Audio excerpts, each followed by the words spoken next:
materi hari ini kita akan belajar memodifikasi tampilan form agar tampil lebih elegan lah, sebutannya seperti itu. Contohnya misalkan pada saat kita milih ya data jenis kelamin, itu kan awalnya kita dapat tampilan seperti ini. Ini kan kurang elegan ya.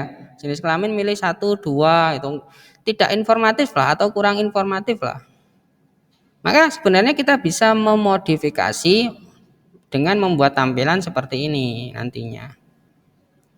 Bagaimana cara membuat ini? Kita buka lagi form kasir dalam mode desain ya. Kemudian tombol ini saya pindahkan dulu ya. Tombol close ini saya pindahkan dulu. Saya pindahkan ke sini dulu. Kemudian perhatikan ini tidak saya hapus dulu ya. Nanti kita buat perbandingan. Nah, komponen yang kita pakai untuk merubah tampilan seperti ini disebut dengan form option group ya. Option group. Cari di sini. Option group. Misalkan kalian tidak hafal ya lihat satu-satu. Option group itu tampilannya ini komponennya. Ya, berarti ini diklik kemudian kalian gambar di sini. Oke. Nah, setelah gambar, Anda diminta untuk menuliskan label. Pertama yang harus dituliskan label. Label itu tulisan yang muncul seperti ini, pria, wanita, misalkan. Pilihannya apa? Oh, berarti di sini saya tuliskan pria, bawahnya wanita. Ya, misalkan seperti itu. Nah, ini namanya label. Dan di next, setelah di next Anda ditanya lagi dari dua pilihan tadi, ada nggak yang dijadikan default? Karena ini bentuknya option, maka nanti muncul centang itu otomatis karena default. Misalkan saya nambah data kasir baru, defaultnya pria, berarti pria itu tercentang otomatis. Ada nggak defaultnya? Misalkan tidak ada ya, no. Kalau ada pilihan salah satu di sini, pria atau wanita. Oh misalkan saya tidak punya default, berarti pada saat nambah data baru semuanya tidak tercentang. Oke, berarti pilih no. Setelah itu Anda diminta untuk memberikan nilai dari setiap pilihan. Pria itu nilainya berapa? Wanita itu nilainya berapa? Maksudnya nilai itu adalah apapun yang akan disimpan ke dalam kolom jenis kelamin. Nah, berarti Anda harus mencek lagi kemarin men-setting jenis kelamin itu dengan nilai berapa dan berapa. Misalkan laki-laki 1, perempuan 2, ya wis ini sudah cocok. Atau laki-laki 0, perempuan 1 misalkan. Ya dirubah. Atau laki-laki itu 100, perempuan itu misalkan 200. Pokoknya Anda harus mengingat lagi nilai JK yang pernah dilakukan atau dibuat di kolom jenis kelamin itu nilainya apa dan apa. Ya kemarin kan laki-laki atau pria itu 1, wanita itu 2 kan gitu ya. Nah nilainya aslinya ini. Ya jangan menyimpang ya. Pria kamu isi P, wanita diisi W, enggak nyimpen nanti. Itu catatannya. Ya jadi value-nya harus dicocokkan, disesuaikan. Kemudian next, pada saat saya menekan tombol next, kita ditanya lagi, kalau milih laki-laki atau milih perempuan, itu akan disimpan ke kolom apa? Maka kita arahkan ke kolom JK. Store the value in this field. Simpanlah nilai ini ke dalam kolom apa? Itu kan? Sedangkan yang atas, save the value for later use. Ini kalau kita milih tidak langsung disimpan. Tetapi apa? Kamu harus nge-close formnya dulu, baru datanya disimpan. Itu kan ribet ya. Maka kita langsung arahkan saja ini ke kolom JK. Karena memang asalnya dari kolom JK. Next, berikutnya tampilannya. Ada tampilan seperti ini, titik-titik. Ada tampilan yang cek. Ada tampilan namanya toggle button. Toggle button itu mirip apa? Mirip saklar lampu di rumah. Kalau saya milih pria, maka tombol ini akan tenggelam. Tombol yang wanita naik. Kalau saya milih yang wanita, berarti tombol wanita tenggelam, tombol pria naik. Jadi kayak klik klok gitu. kayak tombol lampu itu namanya toggle button. Nah, menurut soal kita diminta membuat tampilan yang cek. Berarti pilih yang ini. Kemudian kita diminta untuk nyeting apa? Bordernya. Ya, garis tepiannya ini. Oh, ini bentuknya yang shadow. Ya, berarti kita pilih yang shadowed. Ini seperti ini tampilannya.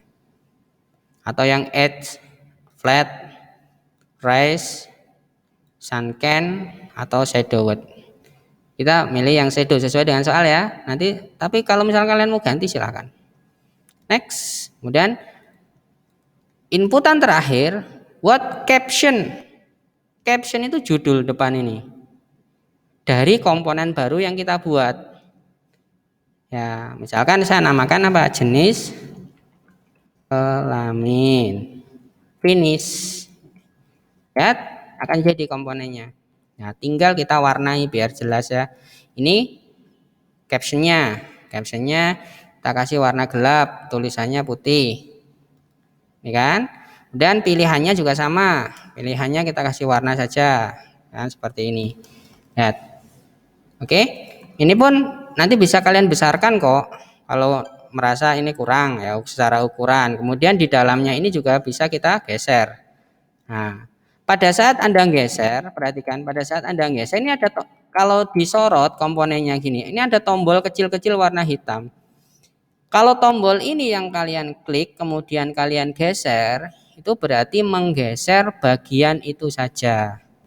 Ini saya geser ya dengan tombol kecil di atasnya itu. Ya, tapi kalau kalian gesernya menggunakan nama dari komponennya, misalnya wanita, ini saya klik kemudian kita geser gini, ini berarti geser semuanya. Nah, berarti kalau yang tadi aslinya seperti ini, kalau pengen geser itu lewat sini. Nah, seperti ini. Jadi kalau mau geser itu dengan namanya, biar apa? Biar semua bagiannya itu ikut bergerak. Ya, jangan ngambil dari titik hitam ini. Kalau ngambil dari sini, nanti yang bergerak bagian itu saja. Ya, paham ya, Dil ya? Nah, sekarang kita jalankan. Tampilkan. Anda lihat, ini pilihannya dua. Dua itu di sini wanita. Kemudian saya gerakkan datanya. Ini masih dua wanita ya. Ini satu pria. Berarti kan sinkron ya. Ini sudah sinkron sekarang. Kalau satu itu pria, kalau dua itu wanita. Nah, misalkan saya melakukan editing. Saya melakukan editing data Hermawan itu saya ganti jenis kelaminnya menjadi pria misal. Ya menjadi pria. Ini kan harusnya pria memang ya. Saya ganti pria. Lihat, ini dan ini. Ini sinkron juga. Gila ya. Jadi saya ngerubah di sini ini langsung berubah, saya ngerubah di sini ini juga langsung berubah. Maksudnya apa, Pak? Maksudnya di database itu juga langsung berubah. Jadi mereka sinkron, terhubung ya, terhubung. Nah, kalau sudah seperti ini, Anda pilih salah satu akhirnya. Mau mempertahankan yang mana? Yang ini atau yang ini? Kalau mempertahankan yang baru ya berarti yang ini dihapus. Sorot, hapus. Lihat ya. Kalau saya nyorot di sini, ini kan sebenarnya seperti nyambung ya. Saya sorot di sini, tak delete, hilang semuanya, salah label-labelnya. Tapi ini kan ada, Pak. Tapi kalau ini kita setting, kita harus setting apa? Lebarnya dan sebagainya. Kan 2 kali kerja berarti. Maka ya di sini kita sistemnya adalah kita mempertahankan label yang depan, yang kita hapus belakangnya saja. Kemudian label yang ini kita delete nantinya. Jadi kita cukup menggunakan komponen belakangnya saja, maksudnya gitu. Ya, biar kita tidak nyetingi yang depan. Bagaimana caranya? Ini kan nyambung ya, nyambung. Coba disorot seperti ini, kemudian masuk ke arrange. Ini pun tidak aktif, ya kan? Ini tidak aktif. Nah, agar bisa dihapus, coba ini klik kanan, cut. Nah, hilang semua lagi kan? Nah, sekarang yang di-cut yang depan. Kalau yang belakang saya cut, hilang semua. Yang depan di-cut. Ctrl X misalkan atau cut. Tidak hilang yang belakang, jangan lihatan. Kemudian ini saya paste. Nah, setelah saya cut yang depan kemudian saya paste, ini sudah nggak nyambung. Jadi kalau yang belakang ini saya hapus, depannya wis nggak nyambung. Ya. Nah, ini juga sama. Jadi kalau saya nyorot belakangnya, depannya ikut berubah. Kalau saya nyorot labelnya saja atau depannya, yang belakang tidak ikut terpengaruh, tidak ikut berubah. Nah, itu caranya seperti itu. Baru komponen yang baru ini kita terapkan di sana. Secara posisinya nanti diatur lagi berarti. Oh, ini berarti kurang lebar ke kanan sekarang. Karena kita butuh untuk meletakkan foto dengan cukup. Ya, ini kan foto. Kita butuh meletakkan foto ini cukup. Nah, fotonya misalnya saya taruh di sini gitu. Ya, nggak masalah. Secara tata letak silahkan nanti kalian atur. Ya, labelnya bisa kita letakkan di mana terserah wis. Nah, ini lihat foto juga masih sambung dengan label ya. Fotonya saya gerakkan yang ini, labelnya kan ngikut loh. Nah, terus bagaimana biar labelnya bisa bergerak sendiri? Ini di cut, Ctrl X, kemudian Ctrl V. Nah, ini sudah putus dia. Nah, kalau sudah putus, nanti bisa kita tempatkan di lokasi yang kita inginkan. Misalkan di sini. Nah, kita taruh di situ. Dan bisa kita atur secara tampilan. Nah, ini trik ya. Triknya seperti itu. Nah, ini digeser gini. Kalau sudah digeser, baru kita lihat secara tampilan sudah bagus atau belum. Nah, misalkan seperti ini. Nah, ini contoh tata letak saja. Nanti kalian bisa punya kreativitas ya, membuat tampilannya seperti apa. Itu bebas, kalian lakukan sendiri. Nah, seperti ini. Sekarang kalau saya menambah data baru, misalkan di sini, milihnya tidak 1 2 lagi, tetapi ada tulisannya pria wanita. Jadi lebih informatif, maksudnya gitu. Ya. Data terakhir K10 ya, saya nambah lagi K11. Misalkan namanya Aris gitu kan. Dan alamatnya Jalan Semarang nomor 10. Kota Kasir Malang. Ya. Islamnya apa? Pria. Kan ini simpan. Belum melayani penjualan kan? Nah, ini kalau saya mundurkan, saya majukan, nah kan tersimpan. Kemudian kalau saya cek di tabel kasir, nah ada di sini. Seperti itu. Jadi kita berusaha membuat sebuah formulir tampilan yang mana tampilan itu nanti dibuka oleh user dan user itu paham.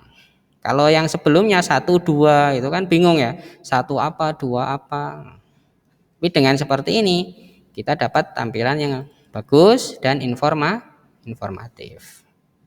Oke?